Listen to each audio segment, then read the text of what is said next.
une histoire en service de garde de façon originale et créer une activité qui a du punch. Voilà ce qui est question aujourd'hui avec cette vidéo. Me voilà Julie Veilleux, qui est la créatrice de Pédago Concepto et moi-même responsable en service de garde. L'idée que j'ai eue, c'est que je suis partie de ce livre qui s'appelle Babou, le petit curieux. Ah, qu'ils sont curieux, nos petits-enfants! Eh bien, Babou, c'est un petit singe. Ça donne bien parce que moi, lorsque j'étais plus petite, un enfant, j'ai déjà été enfant, moi aussi, oui, effectivement, j'aimais beaucoup une petite peluche qui était justement en forme de singe. Ben voilà, youhou! Ce que j'ai fait, je leur ai présenté mon petit singe qui s'appelle Zazou, le mien. Et qu'est-ce que Zazou a dans le cou? Une photo de moi lorsque j'avais leur âge. Ah, c'était impressionnant. C'était une façon d'approcher le sujet en leur montrant mon petit singe.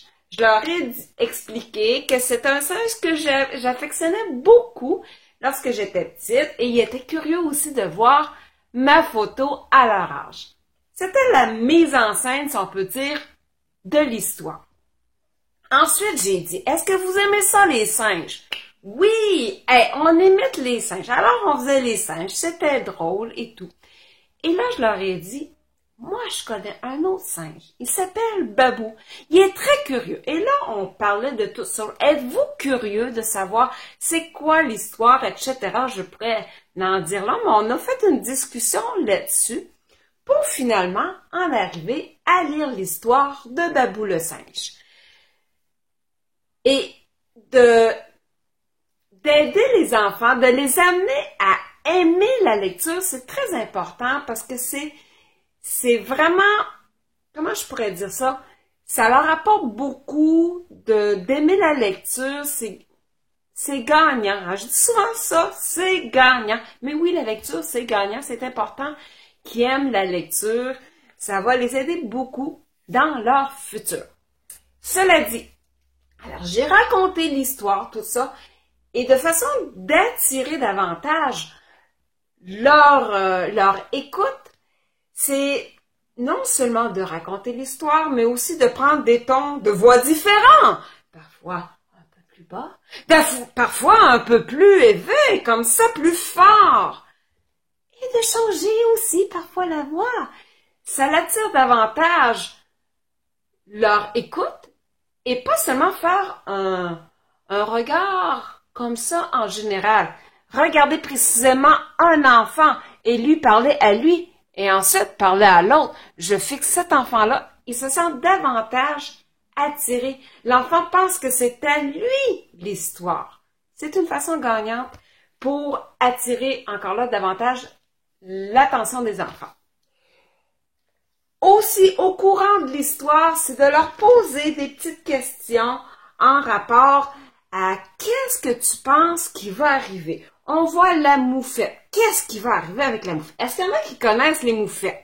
Oui, oui, t'as déjà senti ça. Ça sent mauvais, hein? Puis là, on extrapole là-dessus. On peut poser plein de questions, des énigmes.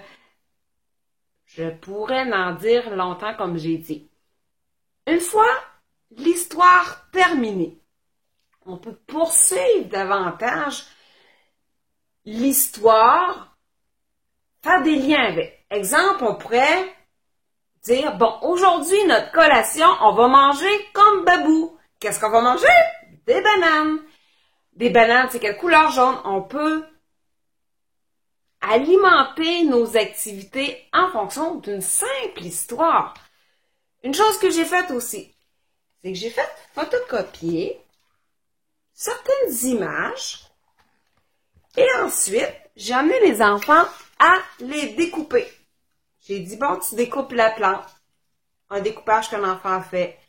L'autre a découpé Zazou. Pas Zazou. Le Zazou, ça c'est mon singe quand j'étais jeune. Babou, celui-là. La petite fille, etc. Comme ça.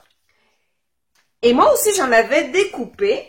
Et ensuite, ce qu'on a fait, c'est un cherche-et-trouve. Tiens, une façon originale de faire un cherche-et-trouve. Comme par exemple ici, où est cette image-là? On retrouve l'image, on la place dessus, comme ça. Et j'ai aussi fait des choses comme, par exemple, si je retrouve l'image, ici, justement, la petite fille, j'ai non seulement découpé l'image comme ça, mais je l'ai divisée en deux. Comme ça. La tête et ses jambes. Et là, je dis, il faut le replacer comme il faut pour bien reconstituer la petite fille. Si je te le mets comme ça, par-dessus, et on reconstruit la petite fille. Tu vois? Une autre façon originale de faire part de créativité avec notre histoire. Il y a certaines choses que j'ai découpées aussi, parce que moi aussi j'en ai fait du découpage.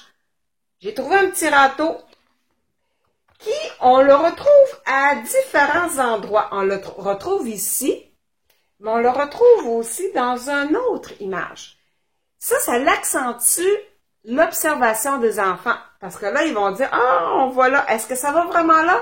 Ah, non, il n'est pas dans le même sens. Donc, on recherche encore l'image exacte. Ah, c'est là qu'il va. Voilà.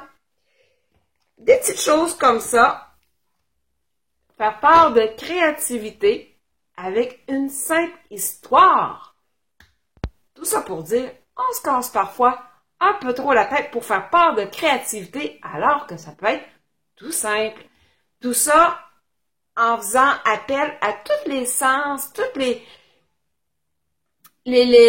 sphères de développement de l'enfant, lui parler de senteur, de visuel, de tous les développements, aussi faire la motricité fine en découpant, l'observation, le cognitif, etc. On touche à tout. Quand je disais, on imite les singes, ben là, c'est motricité globale. Tu sais, des petites choses toutes simples qui touchent à tout et qui fait grandir les enfants en développant tout simplement. C'était une petite capsule en toute créativité. Et si tu en veux davantage, plus d'idées que tu aimes ce que je te présente, j'ai une offre pour toi, une formation qui s'appelle Solutions Créativité, où je touche pas seulement des activités de ce genre-là, je parle aussi, c'est vraiment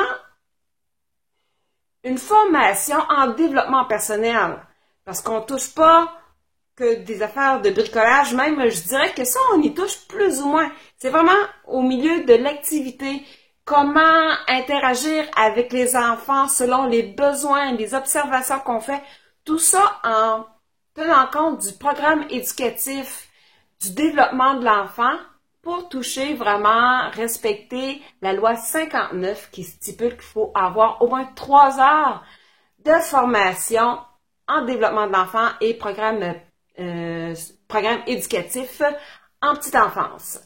Si cela t'intéresse, seulement à suivre le lien que je te laisse, ou peut-être même aussi, si au moins tu veux suivre ce que je fais, tout simplement t'inscrire à l'infolette. J'ai également un lien pour pouvoir te faire bénéficier de tout cela.